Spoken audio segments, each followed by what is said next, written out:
wabarakatuh. Waalaikumsalam warahmatullahi wabarakatuh.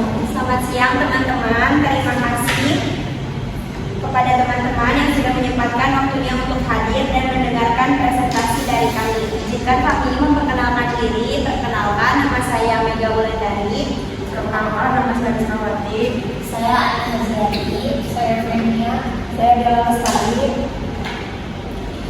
Jadi poin-poin yang akan kami bahas yaitu ada pengertian teknologi analisis hukum, prinsip teknologi analisis hukum, implementasi teknologi analisis hukum dalam praktik hukum di era digital, dan manfaat penerapan teknologi analisis hukum serta tantangan dan solusi teknologi analisis hukum.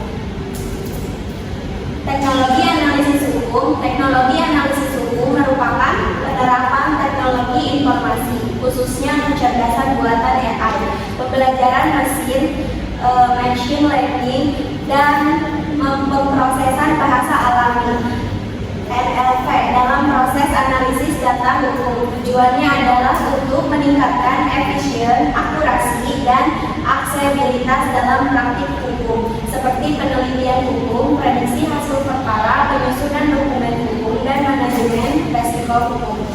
Selanjutnya akan disampaikan oleh rekan saya. Prinsip-prinsip teknologi analisis hukum. Prinsip legalitas. Legalitas adalah salah satu prinsip dasar dalam hukum yang menyatakan bahwa tidak ada tindakan yang dapat dihukum kecuali jika ada undang-undang yang mengaturnya. Prinsip ini sering disebut sebagai nullius crimen sine lege, yang artinya tidak ada kejahatan tanpa undang-undang. Yang kedua, prinsip kepastian hukum. Kepastian hukum adalah prinsip yang memastikan bahwa setiap individu dapat mengetahui hak dan kewajiban secara jelas, dan bahwa keputusan hukum yang diambil oleh pengadilan dapat diprediksi. Ketiga, prinsip keadilan. Keadilan dalam hukum adalah dasar untuk memastikan bahwa semua pihak mendapatkan perlakuan yang setara dan adil di hadapan hukum. Keempat, prinsip kebebasan. Kebebasan adalah hukum yang menyatakan bahwa setiap individu berhak untuk bebas melakukan apa yang diinginkannya, selama tidak merugikan orang lain atau melanggar hukum. Kelima, prinsip perlindungan hak asasi manusia. Perlindungan hak asasi manusia atau HAM juga merupakan prinsip hukum yang penting dalam pengaturan teknologi.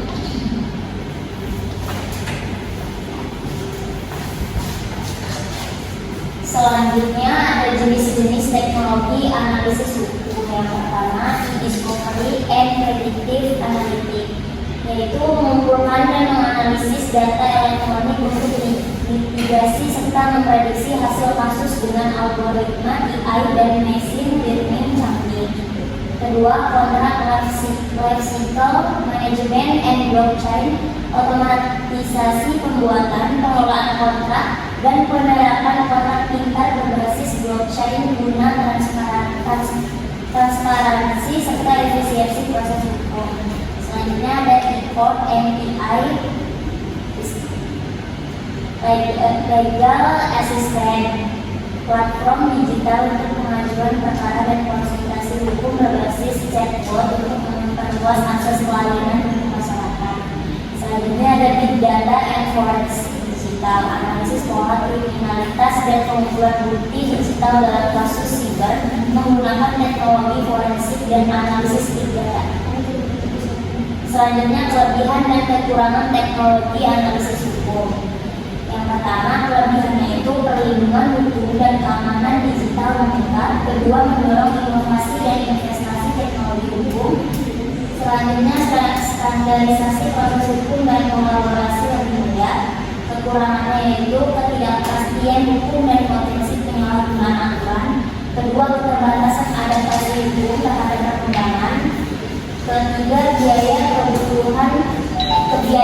kepatuhan yang tinggi bagi pelaku usaha kecil dan menengah.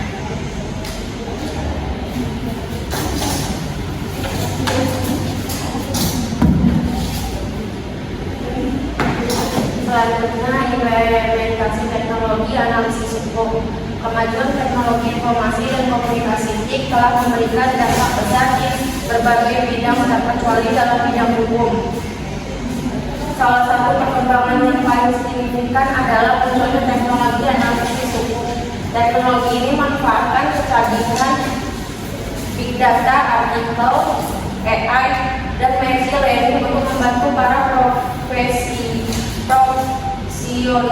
hukum dalam melakukan analisis dokumen. Selanjutnya ada manfaat teknologi analisis hukum. 1. Efisien dan produktivitas, mempercepat dan pencarian dokumen penyusunan kontrak secara diidentifikasikan. Kedua, pengurangan human error. AI mendeteksi kesalahan kecil yang sering terlewat manusia. Ketiga, akses layanan hukum masyarakat dapat memperoleh informasi hukum tanpa harus hadir fisik. Keempat itu ada dukungan pengambilan keputusan, prediksi hasil kasus, membantu strategi hukum bagian advokat.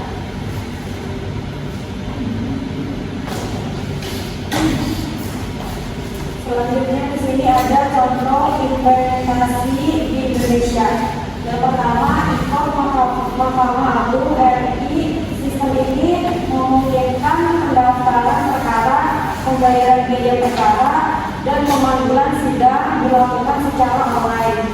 Selain itu, dokumen persidangan dan putusan juga dapat diunggah dan diakses secara elektronik. Yang kedua, chatbot hukum jaga KPK, aplikasi berbasis AI yang memberikan layanan pengaduan pelayanan publik termasuk urusan hukum. Masyarakat bisa mengakses informasi hukum tanpa harus bertatap muka. Yang ketiga, database peraturan undang-undangan berbasis Kementerian Hukum dan HAM menyediakan akses terhadap peraturan undang-undangan nasional secara online melalui situs peraturan go.id.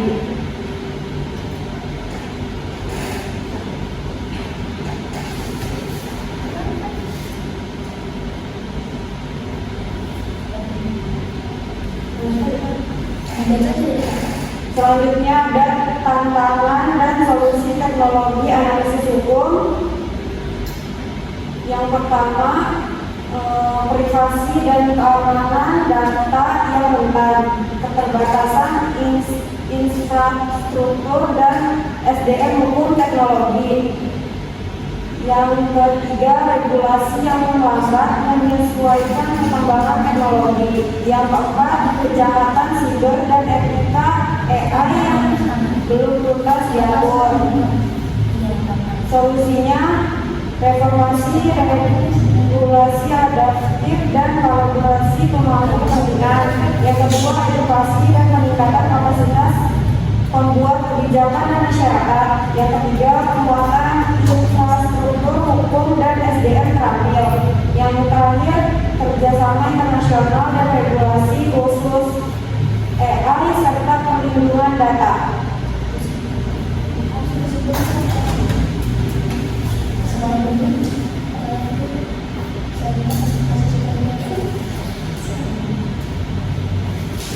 Selanjutnya kami membuka sesi tanya jawab. Bagi yang mau bertanya, kami persilakan. Pada kelompok 3, apakah penggunaan teknologi analisis hukum mengurangi independensi dan kebebasan berpikir dalam praktik hukum? Ingin bertanya, apakah penggunaan AI dalam analisis hukum dapat mengancam prinsip keadilan?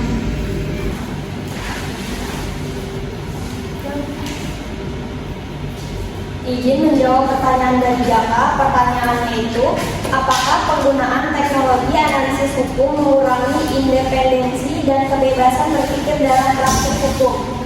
Jawabannya itu potensinya iya. Ketika pengacara terlalu bergantung pada hasil algoritma atau rekomendasi otomatis, ada risiko penurunan pemikiran kritis dan argumentasi hukum. Ini bisa menjadikan hukum terlalu mekanistik dan mengabaikan nilai-nilai filosofis filosofis, serta pertimbangan moral yang tidak dapat ditangkap oleh mesin.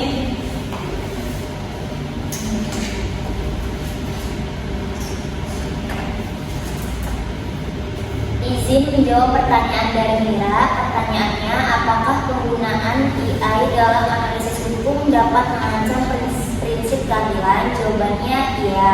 Meskipun AI dapat meningkatkan efisiensi, algoritma yang tidak transparan atau biasa dapat menghasilkan analisis hukum yang tidak adil.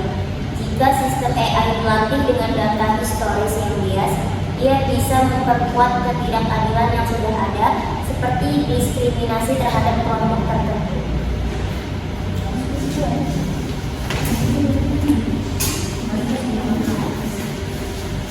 Baik, di sini ada kesimpulannya, yaitu teknologi analisis hukum adalah teknologi ini berperan penting dalam mendukung penegakan hukum yang lebih efisien, transparan, dan akuntabel.